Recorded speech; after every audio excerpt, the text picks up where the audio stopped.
Hi, this is Kelly from Play Learn Talk, and this is the tutorial for Help Pig Get Dressed, the Articulation Edition. This game is going to include 10 early phonemes, which makes it perfect for your elementary caseload. You can use it all summer long. Each phoneme will have 27 written targets, 9 per position, and targets are going to be scrollable. I'll go ahead and show you that in just a moment, but the way you'll scroll is by hovering your mouse over the word to access more targets. Now, I've gone ahead and color-coded each position to make it easy for you and for your students. Initial position is in yellow, and medial positions in blue, and final position is in green. Each phoneme is going to come with 5 play pages total. All you have to do is hit the reset button in the bottom right corner to reset the game. When you reset the game, Pig's outfit will be new each time. However, the targets will remain the same for consistency.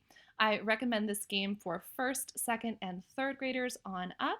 And you can also modify it for use with younger ages, maybe preschool and kinder, if you're willing to read the targets for them to model and imitate. Let's go ahead and look at our main navigation menu. Here's how you'll select the sound that you want to practice. Let's go ahead and select M to start. This is the framework of every single page. We have the title up at the top, Help Pig Get Dressed. Remove each item and put it in the dressing room. All of these are interactive, draggable pieces. You can choose to label each item to work on some clothing vocabulary, especially for summer clothing vocabulary. And you can have your students put it in short phrases. So put in dressing room, or move in dressing room, or go in dressing room. Okay, whatever the item is, it's up to you. So you're going to simply move one target over. You can choose any one that you want. And underneath, we're going to have a surprise target. Now, we know this is initial position. It is color-coded in that yellow. And I'm going to take my mouse and hover it over the top and then simply scroll to get the new target. So you'll notice all of these are going to be initial position. When we come down to this middle row, these are our medial M's, okay? And then here we have our final. So you're going to go ahead and put all of them in the dressing room.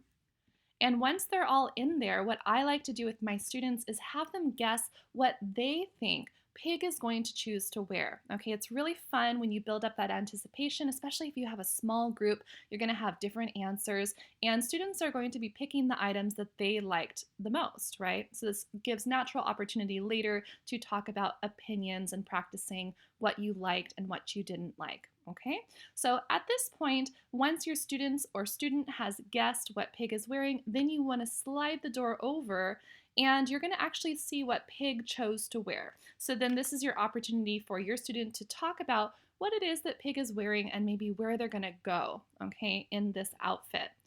If you want to play again with the same targets, you're going to select the reset button in the bottom right-hand corner.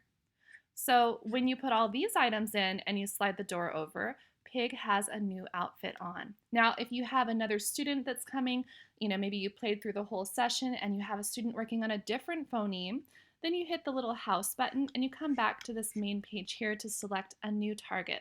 I hope you love this game and get so much good use out of it. If you have any questions, go ahead and reach out to me at Patika Kelly or on Play Learn Talk on Boom Learning.